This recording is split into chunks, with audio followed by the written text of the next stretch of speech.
to participate in African American and US and world history as well. And so he left the realm of teaching because he saw a lot in education, in teaching, what he didn't want to share with his students. So he wrote in 1933 a book he entitled The Miseducation of the Negro, because he saw the oppressive realities of education for Black lives in America.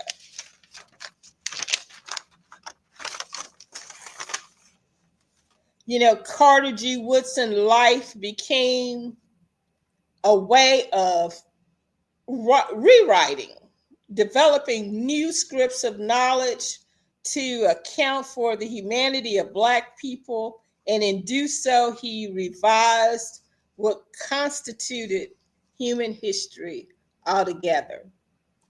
Carter G. Woodson was someone who didn't just live in the United States of America. He had spent a portion of his life living and working in the Philippines, in other places. So he got to see a international perspective to education. And so he developed in 1933 a book that is still considered a work of social criticism that has emerged from a deep and profound love he had for Black people. Carter Woodson was primarily concerned with the moral and ideological substance of the education African Americans received when they did gain access to education. Now, prior to 1865, in most areas of the South and in some areas of the North, it was considered illegal to teach African Americans to read and to write. Education was considered illegal. Public education in certain areas, such as my home state of Mississippi, didn't become a thing until the end of the United States Civil War.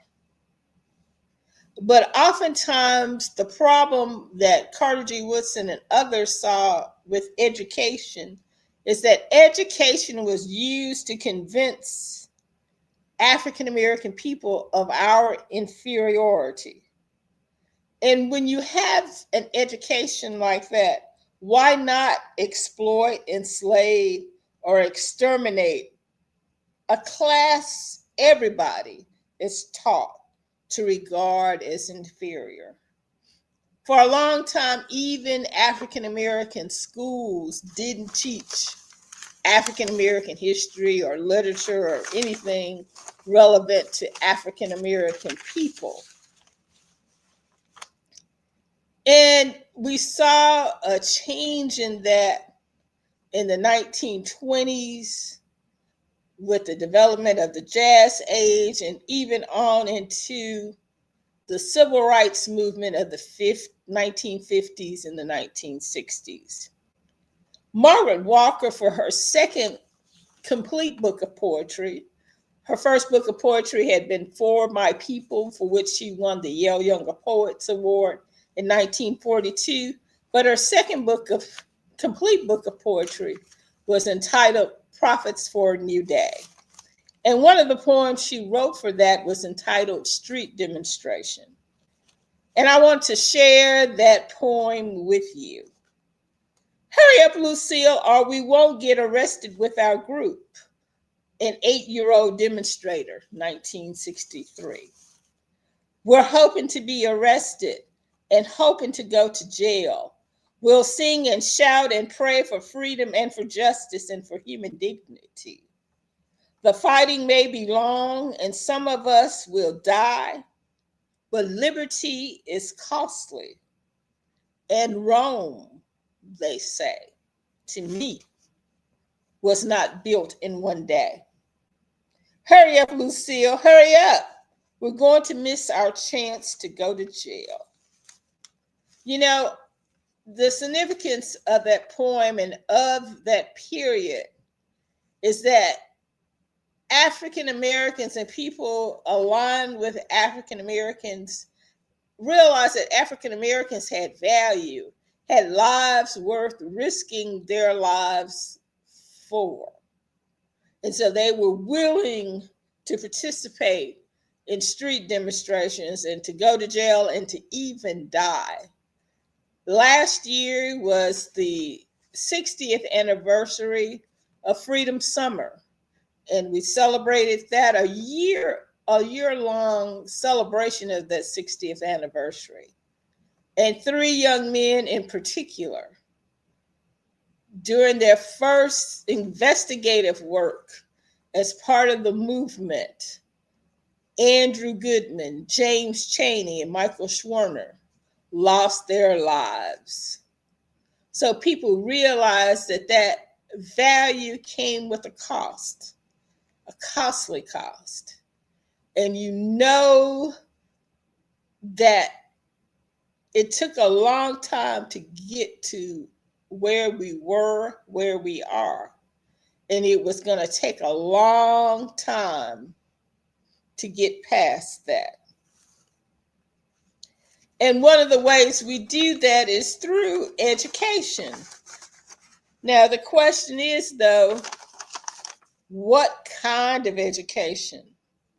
You know, Margaret Walker often said that the university should be a generator of ideas. You know, there was an education that was geared toward not just African Americans, but everyone, that taught openly and succinctly and definitely that African Americans were inferior and that they had no history of value. Now, what kind of ideas can be generated from that? But as I said, people began to recognize that, first of all, Africans had history before they landed in America involuntarily. And once they got to America, they were a significant part of African and American history. And that's the kind of education that needs to be taught. And what's the importance of being a generator of ideas? There are a lot of things going wrong in our world, and we need an education system that looks at what is going wrong in our world and how can we turn it around. You know, and that's why a book like Carter G. Woodson's Miseducation of the Negro is an important book, because it looks at the moral and ideological substance of the education African Americans received when they did gain access to education. And why is education important for everyone? Education is how we change this world.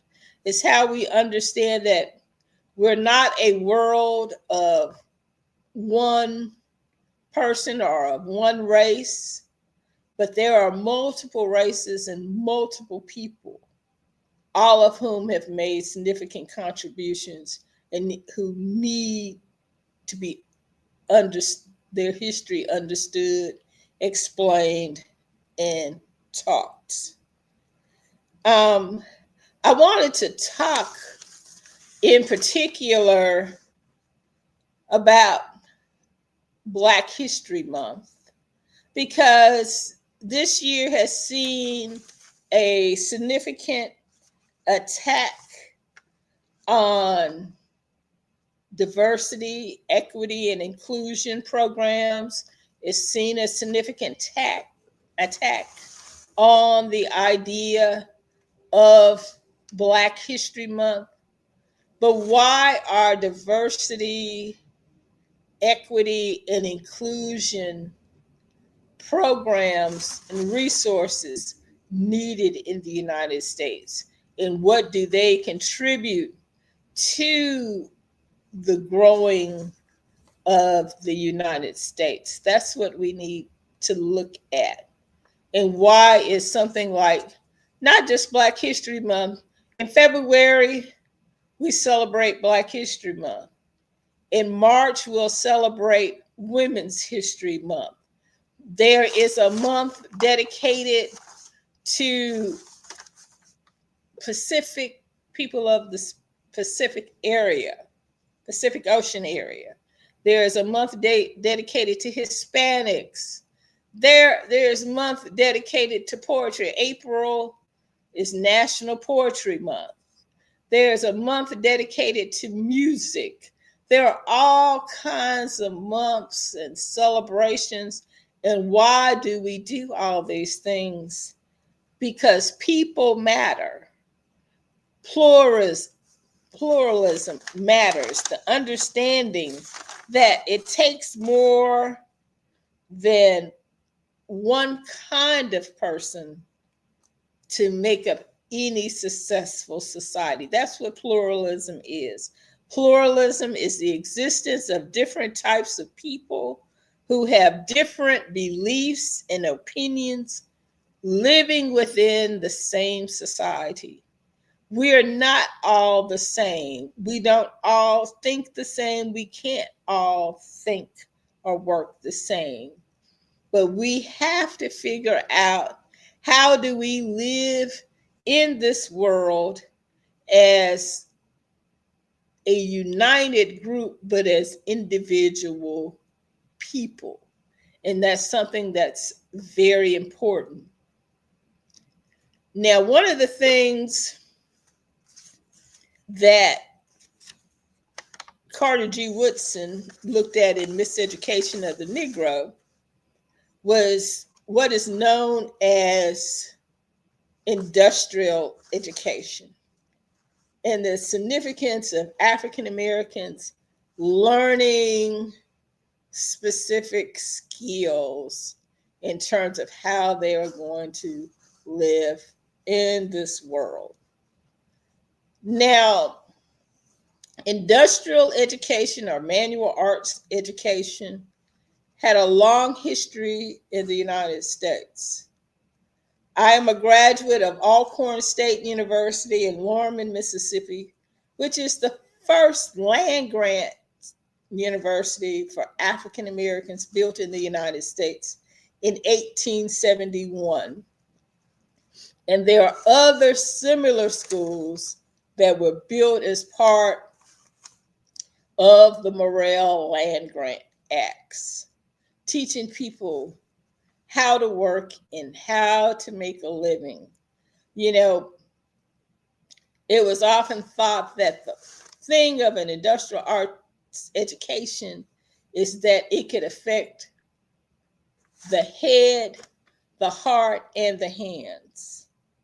How you thought, be in your head, how you felt and how you treated other people, your heart, and how you worked, and that was your hands. Now, in 1881 in Tuskegee, Alabama, Booker T. Washington and his second wife, Olivia Davidson Washington, moved from Hampton, Virginia, where they had been graduates and teachers at what was then known as Hampton Institute under its founder, General Chapman Armstrong, George Chapman Armstrong, to Tuskegee, Alabama, at the insistence of an interracial group of people who came to Virginia looking for someone to help them start a school. And he developed an agricultural and mechanical school right there in the heart of Alabama. But he didn't just develop a school, he developed minds. One of the most famous statues on the campus of Tuskegee University in Tuskegee, Alabama, is a statue of Booker T. Washington lifting the veil of ignorance, as it's called, from one of his students. And you can see that statue when you visit the campus of the school. But not only did he do that, he instilled in his graduates, and not just his graduates, but in people throughout the country, the idea that they could improve their communities by using education. He taught them and people throughout the world that education was a way to change the world. So, what you saw in places like Piney Woods, Mississippi, or Prentice, Mississippi, or Okolona, Mississippi, or Laurinburg, North Carolina, or places in Alabama and Arkansas, were the development of schools to teach students skills so that they could go out and, first of all, make a living for themselves, but also improve their communities. The founders of these schools and their talented students, their talented wives, they recognized that it wasn't that everybody could be creative, because everybody can make their community better than what they founded. And that is what the movement sought to do, is make community better. And that was one of the things that it did. Now, it didn't always last. It didn't always work. It's a continual process that we have to work at and think about all the time. If we don't think about it, if we don't work at it, the world won't get better. It won't get better if we just say, okay, we've done a little bit. We've done enough and we don't have to do anything else. Then the world is not going to change. We have to look at a continuing change and a continuing evolution. Martin Luther King, when he worked on civil rights shortly before his death, he realized that it wasn't just civil rights he needed to look at, but he needed to look at poverty in America and how poverty affected everyone. So education and life in general is about change. It's about not doing the same thing all the time, but figuring out what works, and if what we had been doing isn't working, what do we need to do to make sure that progress happens? Progress, that's part of our name, Women for Progress. And part of progress is making the world a better place. So as we look at what we call Black History Month, what Carter G. Woodson called Negro History Week, because Dr. Carter G. Woodson died in 1950. He didn't get to live to see the Brown versus Board of Education of 54. He didn't live to see the Montgomery bus boycott or the other things that happened, such as the 64 Civil Rights Act or the 1965 Voting Rights Act. He died in 1950 before all of those things happened. But we, as continuing generations, we have to look at our communities and at our world and see what can we do to be generators of ideas that lead to improvement in our world. Now, one thing I know that we can take advantage of is the internet, what this very program is presented on, the internet. In Mississippi this year, we will have municipal elections throughout the state of Mississippi. And that means we're electing mayors, city council members, we're electing alderpersons, we're electing those kinds of local political leadership this year. And we have to look at, what do we want as a better world for ourselves and for those who come behind us? What our ancestors understood. You know, Martin Luther King made the statement, I've been to the mountaintop. I might not get there with you, but we will get over. We have to understand that we may not live to take advantage of, to participate in improvements we can make, but we make them so that our children and our grandchildren and our great-grandchildren, those coming up behind us, can have those improvements to their lives. And you know, we have entered the first 2 months of 2025. In a little bit, we're going to be entering the final month of this first quarter of 2025.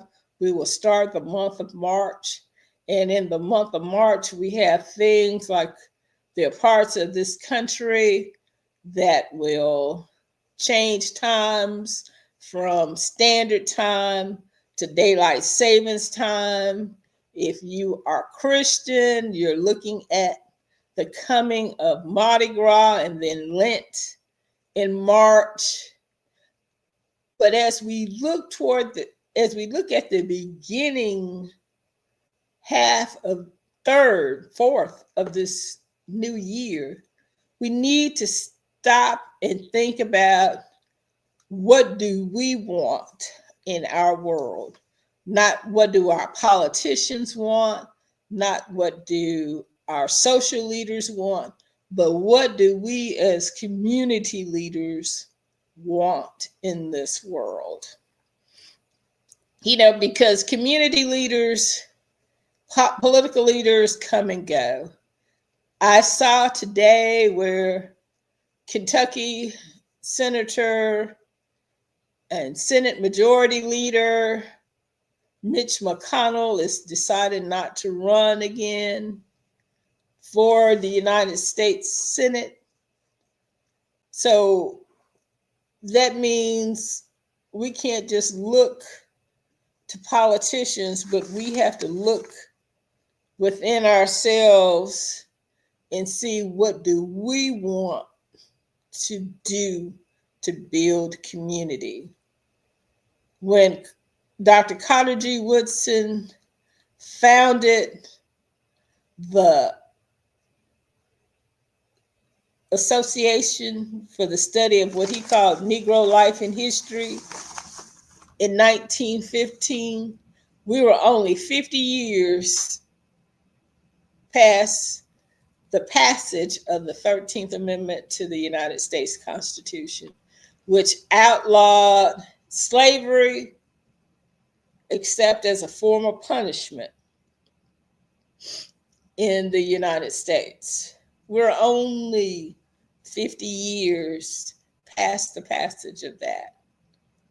And with people like Dr. Carter G. Woodson and others, when they looked at this world and they saw how this world was impacting not only his generation, not only the people of his generation, but people who would come up behind him, and people who would come up behind those people, he realized that there were things that needed to change and that he was going to be a change agent. And why did he want to be a change agent? Because he loved his people and he loved his world. And that's why he wanted to make sure that the world he was leaving behind would be a better world than the world he inherited. As a young man born post-Reconstruction, who would die in 1950 before the Brown versus Board of Education decision. You have to understand, in Dr. Carter G. Woodson's lifetime, the United States Supreme Court would decide in 1896 the Plessy versus Ferguson decision, which would say that separate but equal, people being separate but, quote, equal, even though they weren't equal, was constitutional. And he would die before that decision was reversed. With one of the things that reversed it was the Brown decision of 1954. But there were also federal laws such as the United States Civil Rights Act of 1964 and the Voting Rights Act of 1965, which also turned Plessy versus Ferguson and other decisions that had been made on their head. So what are we going to do as a people as we look into 2025 and beyond? How do we ensure that this world will be a better place for those coming after us, for those who are going to have to live in this world post 2025 and beyond? How can we do that? Now, as I mentioned earlier, Margaret Walker said that there are places where we should be able to go and generate ideas on how we develop agendas for action and how we improve this world. And one of the things we have to realize is that we're going to improve this world together. You know, she talked about all the Adams and Eves in their countless generations. They were going to be the ones who would make this a different world, not just one person or one race or one gender or one sexuality, but everybody working together will make this world a different place. Now, as we look at 2025 and we're looking forward, we realize that, first of all, this year we're going to celebrate 60 years of the Voting Rights Act in being able to vote, and we're going to have opportunities and reasons to vote. This year will also mark the 100th birthday of Malcolm X, or El-Hajj Malik Shabazz, or Malcolm Little, and the contributions he made to this world in his lifetime. So we will also be celebrating 100 years of his life. this year in 2025. In 4 years from now, we'll be looking at the impact since 100 years of the birth of Martin Luther King Jr. Because Martin Luther King was born in Atlanta, Georgia, January 15th, 1929. And in 4 years, we'll celebrate 100 years of that. But the main thing is, in between these great anniversaries, what are we going to do to make this world a better place? What are we going to do to correct problems if we see problems? If we see successes and things we should follow, what are we going to do to make sure that those things happen? How are we going to move forward? Now, a little bit about myself. I am Angela Stewart. As I said, I host the History Matters podcast for Women for Progress of Mississippi Incorporated's radio network. And I want to thank the hard work of Women for Progress Radio Network founder, Mrs. Willie Jones, and our dynamic, hardworking executive producer, Mrs. Juanita Stewart Brown, who's been working. They have been working in providing a vision and platform for us to get information out there to you. I want to encourage you to read. That's one thing you can do. Read. And I want to encourage you to start with books like Miseducation of the Negro, written in 1933 by Dr. Carter Godwin Woodson. In 1903, his predecessor at Harvard University, Dr. William Edward Burghardt Du Bois, published a series of essays known as The Souls of Black Folk. And I would encourage you to read that as well.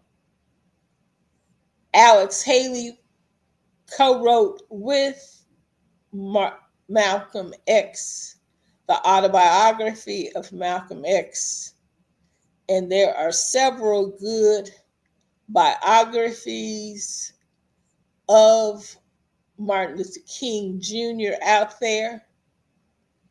Since I work at the Margaret Walker Center, I have to recommend that you read Margaret Walker's history of her family. Margaret Walker was born July 7th, 1915 in Birmingham, Alabama.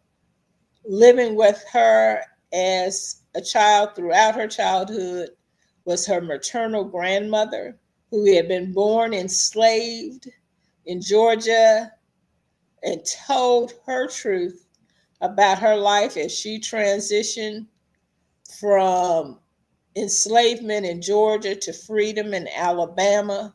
And that journey's impact not only on her, but on her mother, who's known in the story as Viry, the impact on their lives and what emancipation meant to them. And the name of that book is Jubilee. Margaret Walker decided to write what she called a folk novel. She spent 30 years researching the life history of her family and what was going on in their communities and in the communities around them. And she put all of that information together in a book she called her only novel, published novel, Jubilee. Margaret Walker also wrote poetry.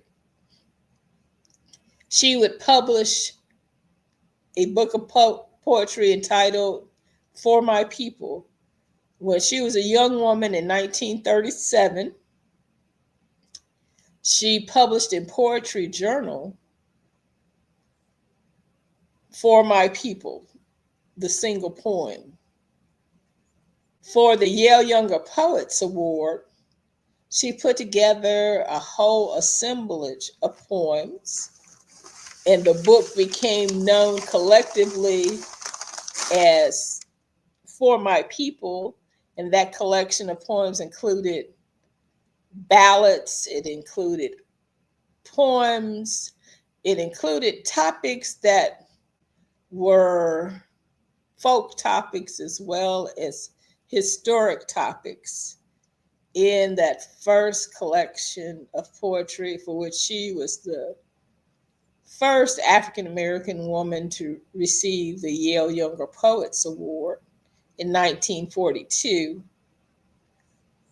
She would also publish a collection of poetry inspired by the civil rights movement known as Prophets for a New Day.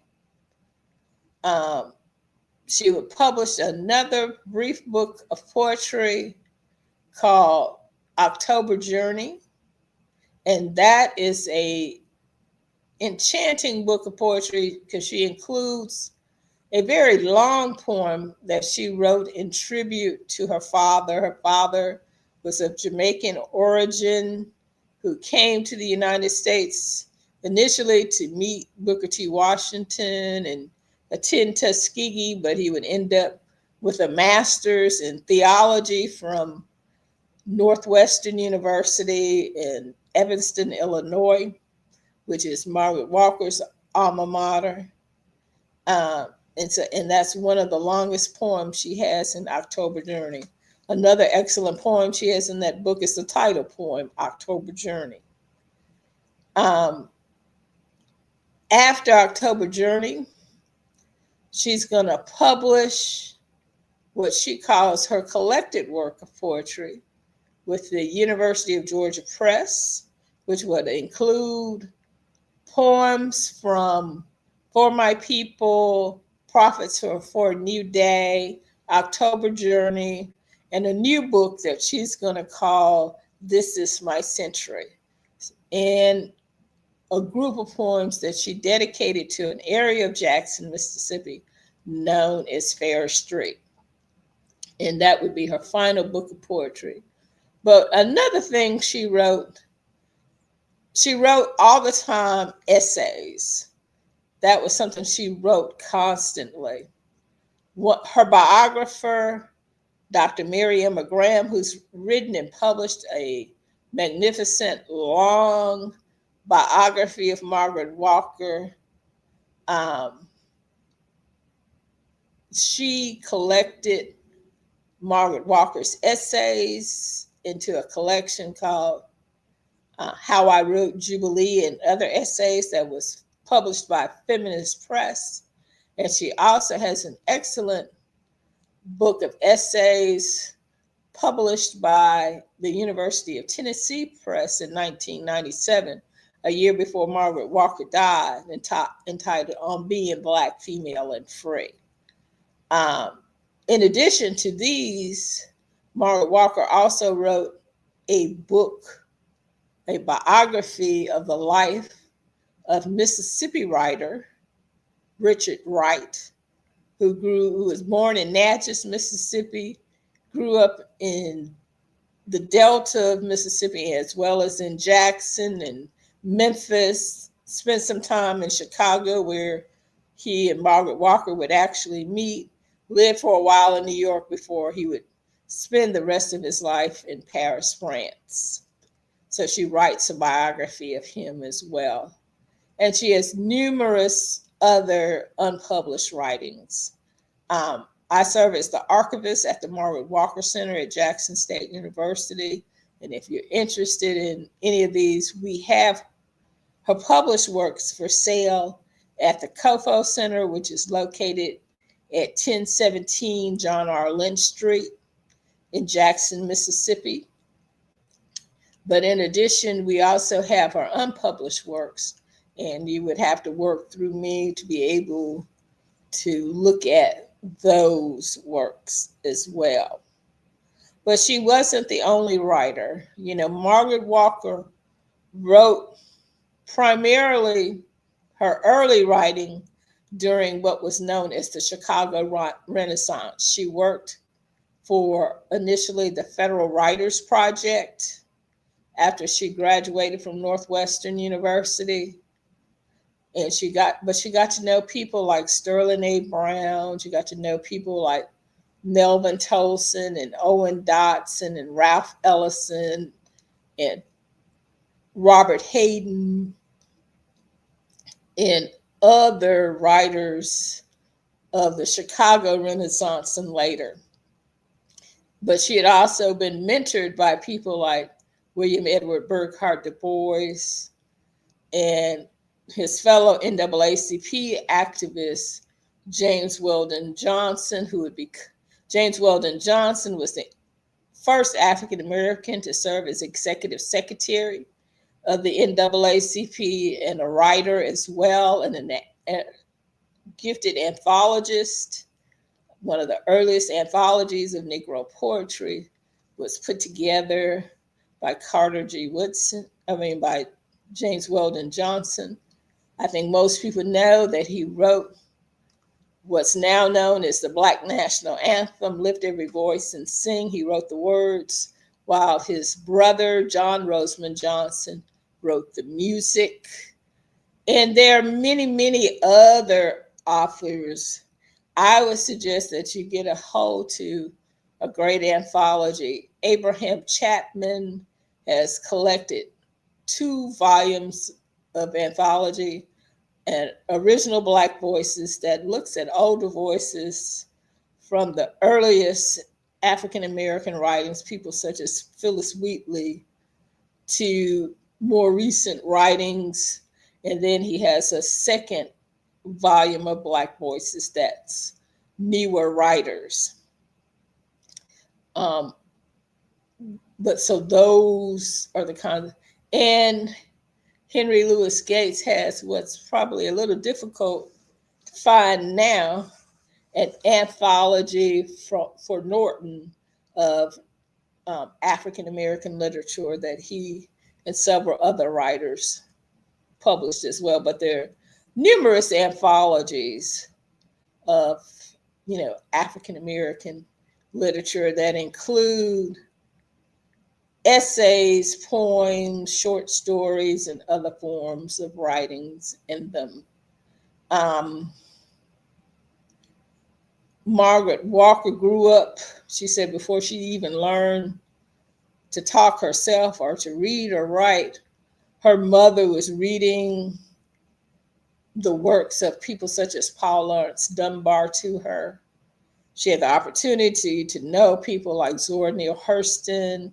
She invited to Jackson State people like Audre Lorde and June Jordan and Alice Walker and the recently deceased Nikki Giovanni, Sonia Sanchez, and others.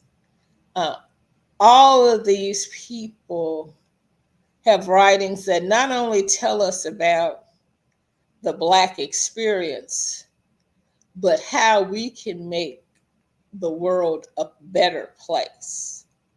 That is the significant thing about Black history and Black literature. It's not just about creativity, even though that's a large portion of it.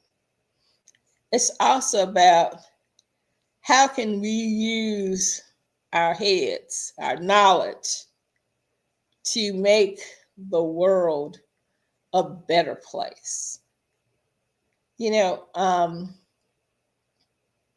Even writers who didn't proclaim to have any significant religious leanings, they knew what we call the Hebrew and Christian Bibles.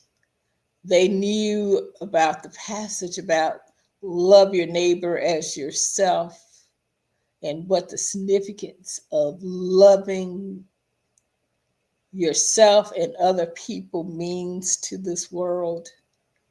Um, a passage I always share with people is from the prophecy of Isaiah, who was a Hebrew prophet, Hebrew writing prophet.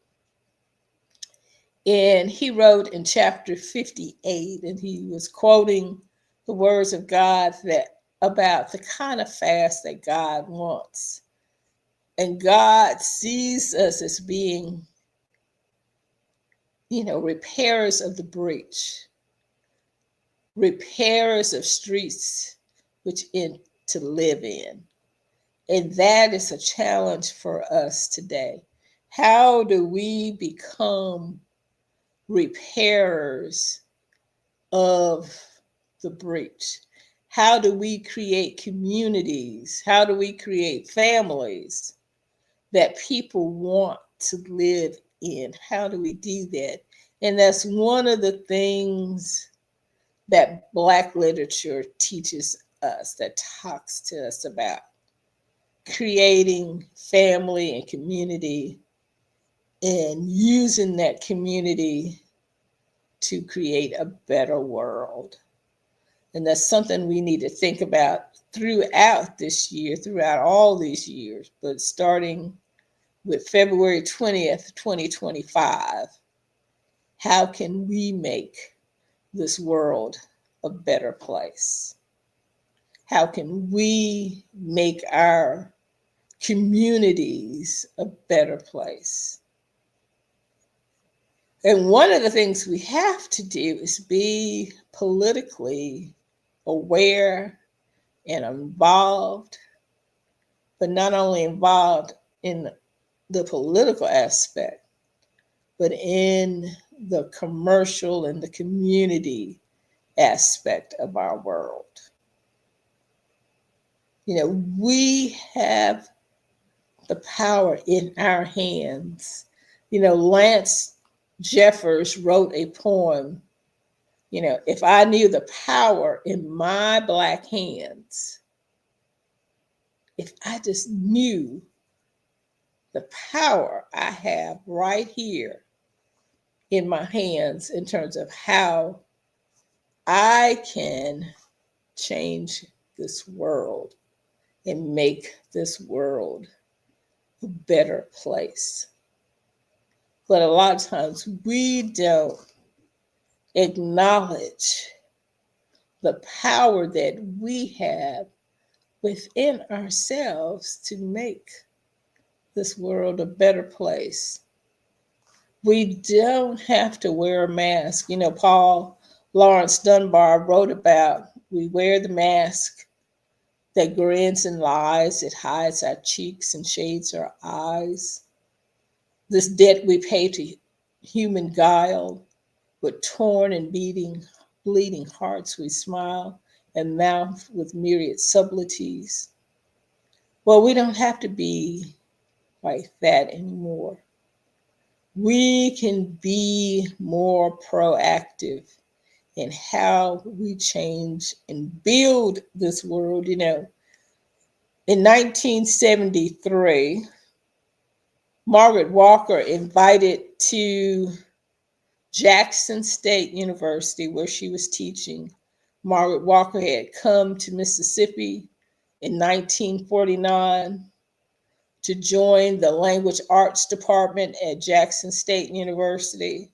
And one of the first things she did in 1952 was put together an awesome literary festival to celebrate the 75th anniversary of the founding of Jackson State University in 1952. 8 years before my mother would graduate from Jackson State University in 1960. But she didn't just create that. In 1972, she had attended the centennial celebration for the life of one of her favorite poets, a poet I just quoted, Paul Laurence Dunbar in Dayton, Ohio in 1972. And on her way to his centennial celebration, she remembered, it dawned on her that 1973 would mark 200 years since Phyllis Wheatley published her only American-based book of poetry. And she looked around and she saw the status of African American women in particular publishing poetry. And so she invited people such as Mari Evans to Jackson State in November of 1973. And we at the Margaret Walker Center in 2023, we honored the 50th celebration of that event. We acknowledged that. But Mari Evans said there that one of the things we can do is we can build. We can build. You know, there are constructive things we can do to make this world a better place. And once we get our mind straight, we can build. And you know, we look at the world and we think that we can't change things, but we can. And Mari Evans of Indianapolis, Indiana, reminds us that if we speak truth to the people, and I want to close by sharing with you a poem she wrote. And she shared, well, Margaret Walker shared her poem in one of her essays. And I'm going to share this with you. This is by Mari Evans of Indianapolis, Indiana. Speak the truth to the people. Speak the truth to the people. Talk sense to the people. Free them with honesty. Free the people with love and courage for their being. Spare them the fantasy. Fantasy enslaves. A slave is enslaved, can be enslaved by unwisdom, can be re-enslaved while in flight from the enemy, can be enslaved by his brother whom he loves, his brother whom he trusts, whom he loves, his brother whom he trusts, his brother with the loud voice and the unwisdom. Speak the truth to the people. It is not necessary to green the heart, only to identify the enemy. It is not necessary to blow the mind, only to free the mind. To identify the enemy is to free the mind. A free mind has no need to scream. A free mind is ready for other things. And this is where she says, to build Black schools, to build Black children, to build Black minds, to build Black love, to build Black impregnability, to build a strong Black nation, to build. Speak the truth to the people. Spare them the opium of devil hate. They need no trips on hunky chance. Move them instead to a Black oneness, a Black strength which will defend its own, needing no cacophony of screams for activation, a Black strength which will attack the laws, expose the lies, disassembles the structure, and ravages the very foundation of evil. Speak the truth to the people. To identify the enemy is to free the mind. Free the mind of the people. Speak to the mind of the people. Speak truth. And that's Mari Evans' poem, Speak Truth to the People. And I want to leave you with that and remind you that as you move through this year, that one of the things you can do, that we all can do, is speak truth to the people. Thank you.